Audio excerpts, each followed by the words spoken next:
बारचेटा काली तालुका महान झोड़गा खोपाड़ी पुल की दुर्दशा बहुत खराब है। क्या वरिष्ठ अधिकारी जनता की चुनौती पर ध्यान देंगे?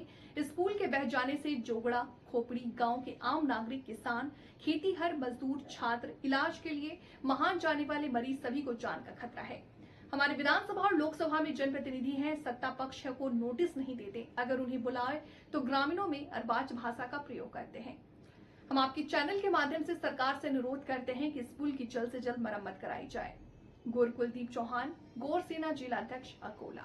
आपण बातचीत करूया। विशेषतः आपण इथं आले असता झोडगा गावामध्ये आज या लोकांना येण्या जाण्याकरिता रस्ता जो पूलची व्यवस्था आहे, कारण की या गावाच्या जो पेशंट आहे यांच्याशी बात करूया। मावशी, तुमचं नाव सांगा। शांताबाई ताले. शांताबाई टाले। हं. हा, कुठे चालल्या मावशी तुम्ही? दवाखान्यात चालली. दवाखान्यात चालले। हो. तर दवाखान्यात जायला तुम्हाला रस्ता आहे का बरोबर? नाही ना, हे काय धरून चालवलं. तुम्हाला धरून चाललेले आहेत। हो. तर ताई, तुम्ही सांगा, तुम्ही तुम्ही कुठे चालले? आम्ही मानले चालू दवाखान्यात. महानला दवाखान्याला। मग हा रस्ता आहे का? रस्ता नाही, मग काय पडत झडत जायला लागल ना.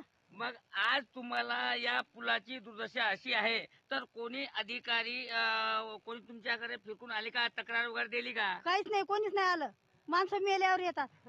माणसा मेल्यावर येतात। हो. तर भाऊ, आपला परिचय सांगा। माझा परिचय आहे.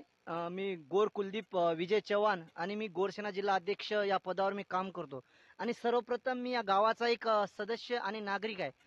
तर या पुलाची समस्या असं आहे की झोडगा ते खोपडी सर्वसामान्य शेतकरी, शेतमजूर आणि कर्मचारी सर्वच लोकांना या पुलावरून येणं जाणं करावं लागते. परंतु या पुलावर येणं जाणं करायच्या अगोदर आमच्या पुलाची अवस्था आपण बघू शकतो. हा जर पूल वाहून गेला तर आमच्या या गावाची समस्या, आम्ही कुठून येणं जाणं करावं, हा विचार आमच्या डोक्यामध्ये पडला आहे. जर हा पूल वाहून गेला तर आमच्या गावाचा हा एकच पर्याय रस्ता आहे. मग आम्ही कुठून जावं? जर आमची गर्भवती महिला असली किंवा एखादा अटॅकचा पेशंट इमर्जन्सी आला तर आम्ही कुठून जावं, हा प्रश्न आमच्यामध्ये. तर आपण काही तक्रारी वगैरे केल्या?